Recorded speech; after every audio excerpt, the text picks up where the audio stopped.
Bienvenue dans 360 degrés, l'émission des services à la personne, de l'emploi à domicile et de la silver economy. Un secteur qui a de nombreux besoins, notamment en termes de logement, pour bien vivre sa retraite. Il y a une offre assez importante et nous allons en parler et découvrir des résidences qui peuvent vous intéresser avec nos deux invités, avec Jean-Christophe Biou. Bonjour. Bonjour. Vous êtes responsable de la Fédération nationale des MARPA. MARPA qui veut dire Maison d'accueil et de résidence pour l'autonomie.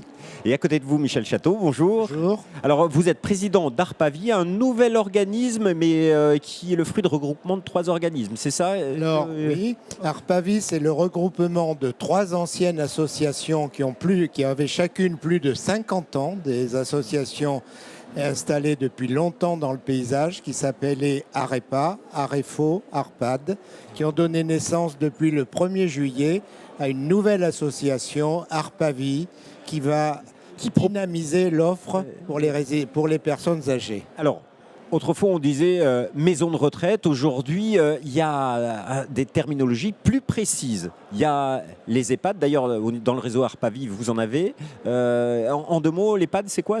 Alors, l'EHPAD, c'est un établissement pour personnes âgées qui accueille des personnes dépendantes et qui est médicalisé. D'accord. Ensuite, il y a les résidences services seniors. Alors, les résidences seniors, ce sont des résidences privées qui offrent des services aux personnes âgées, des services moyennant finance. Voilà. Et il y a les résidences autonomie et dans votre réseau Arpavie, vous en avez 77. C'est la grande partie de votre offre. Les résidences autonomie sont des établissements médico-sociaux, donc reconnus par les pouvoirs publics, qui offrent des services aux personnes âgées, des services avec 4 services obligatoires: la restauration, la sécurité, l'entretien du linge, l'animation, et puis toute une série de services qui tournent autour de la prévention de la perte d'autonomie. Bref, un projet de vie dans les résidences autonomie. Alors, une MARPA, c'est quoi exactement? Alors, une MARPA, c'est un établissement de petite taille, moins de 25 places, donc un mode de vie convivial et familial, si je puis dire, avec un projet de vie axé sur la préservation de l'autonomie des résidents. Et enfin, MARPA, c'est une marque de la Mutualité sociale agricole, organisme de sécurité sociale des professions agricoles et assimilées. Et donc, nous avons un certain nombre d'exigences en termes architecturaux et également en termes de projet de vie. Alors, pour aider nos téléspectateurs à bien comprendre la différence et voir laquelle correspond à mes besoins, comment définir? Vous parliez de mutualité sociale agricole. Pour les MARPA, c'est plutôt en milieu rural?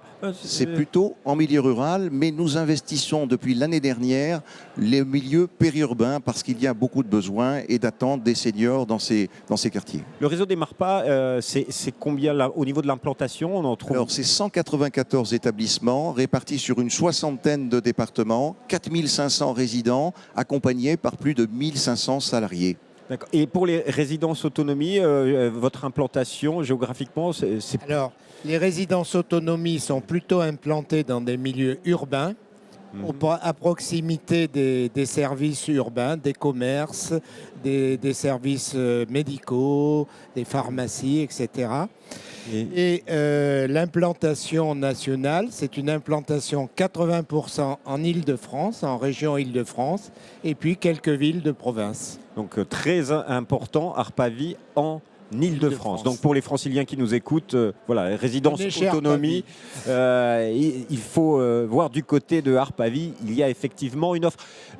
Monsieur Biou parlait de petite taille pour les résidences autonomie que vous gérez. C'est petite taille, c'est moins de 25 ou c'est plus important? Les résidences autonomie sont des résidences, je dirais, de moyenne taille, puisqu'elles regroupent en moyenne une résidence autonomie, c'est 70 logements, donc à peu près 70-80 personnes, 80 résidents peuvent être accueillis dans une résidence autonome. Est-ce qu'il y a d'autres différences, notamment en matière d'offres de services entre les MARPA et les résidences autonomie? Alors, la résidence autonomie, vu sa taille, est capable d'offrir donc des services communs qui se matérialisent dans des locaux.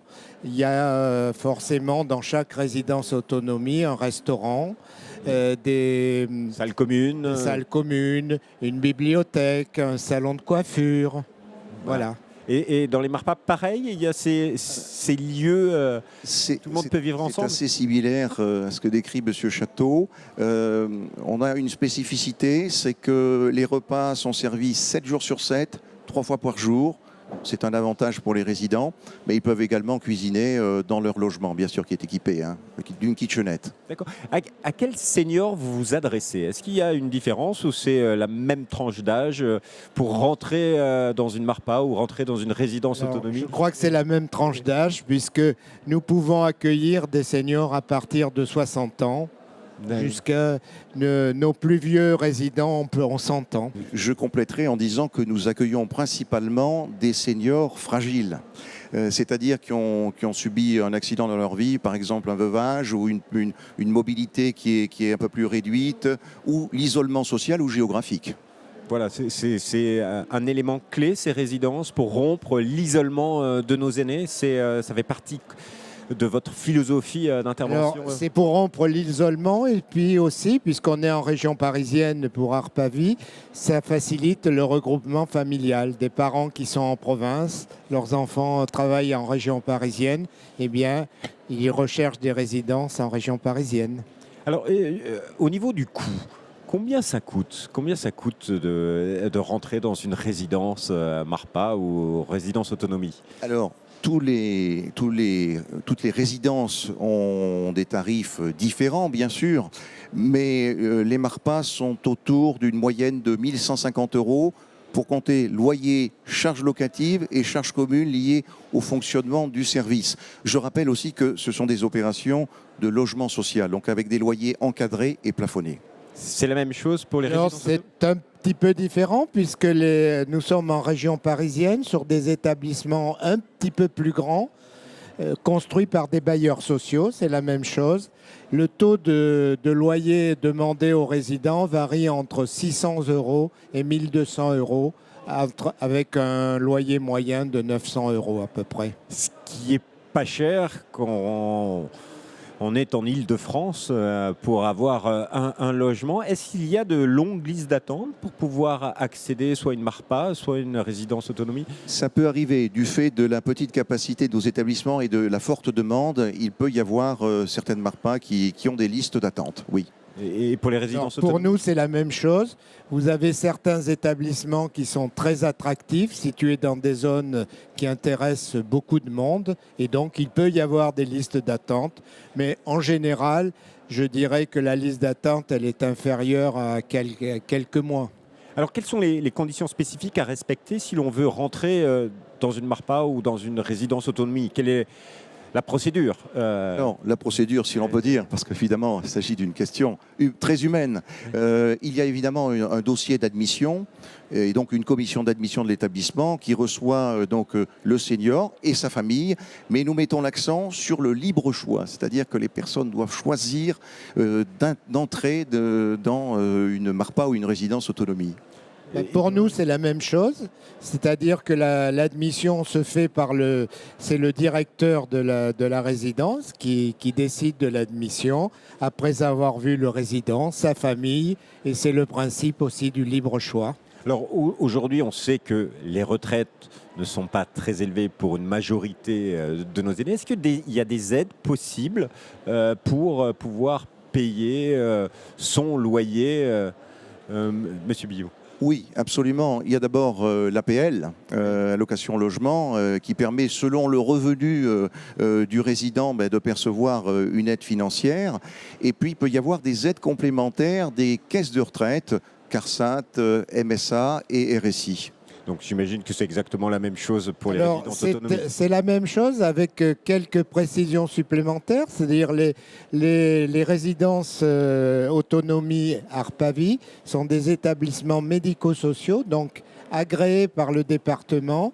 Et donc le département peut nous demande d'ailleurs, d'accueillir des personnes qui relèvent des dispositifs de l'aide sociale. Donc dans nos établissements, qui sont des établissements ouverts sur l'extérieur et qui veulent favoriser la mixité sociale, nous avons des résidents qui relèvent de l'aide sociale et des résidents qui relèvent des dispositifs de l'APL, de l'APA, etc. Finalement, des résidences qui offrent des possibilités d'hébergement assez attractives quand on les compare aux résidences-services qui s'adressent plutôt à des gens qui ont énormément de moyens.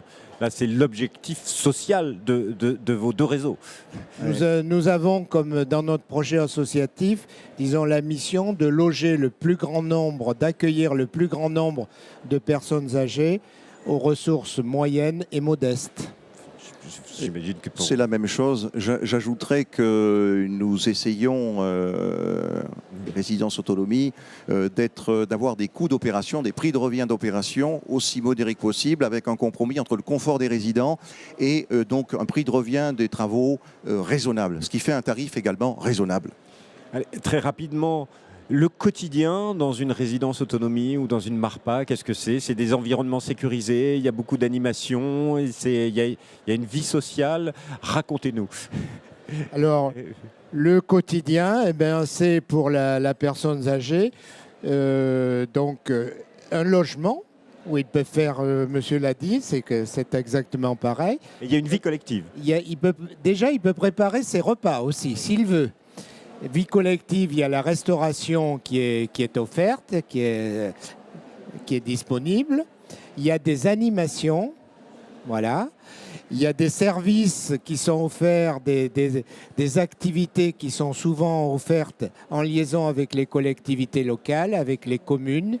Les CCAS des communes interviennent beaucoup dans nos établissements et offrent des animations aux résidents et aux personnes âgées, aux seniors de leur commune. Donc il y a beaucoup d'animations de ce point de vue-là.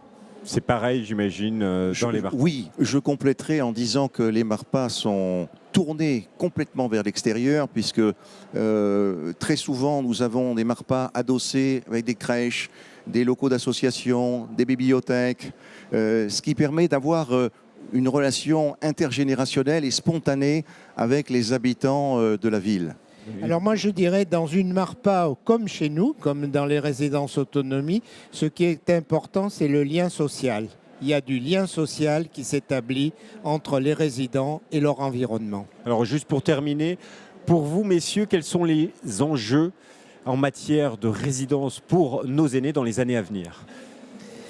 Pour moi les enjeux c'est de pouvoir poursuivre dans notre mission qui est d'offrir au plus grand nombre des tarifs raisonnables, adaptés, et permettant de loger le plus et d'accueillir le plus possible de personnes âgées dans de très bonnes conditions. Monsieur Billou.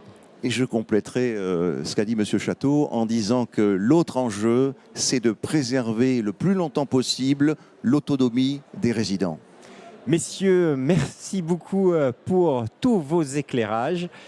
Quant à nous, on se retrouve bientôt dans une émission 360 degrés. Vous pouvez bien sûr retrouver l'émission sur la chaîne YouTube Salon des services à la personne TV, bien sûr, sur www.demain.fr. Au revoir et à bientôt.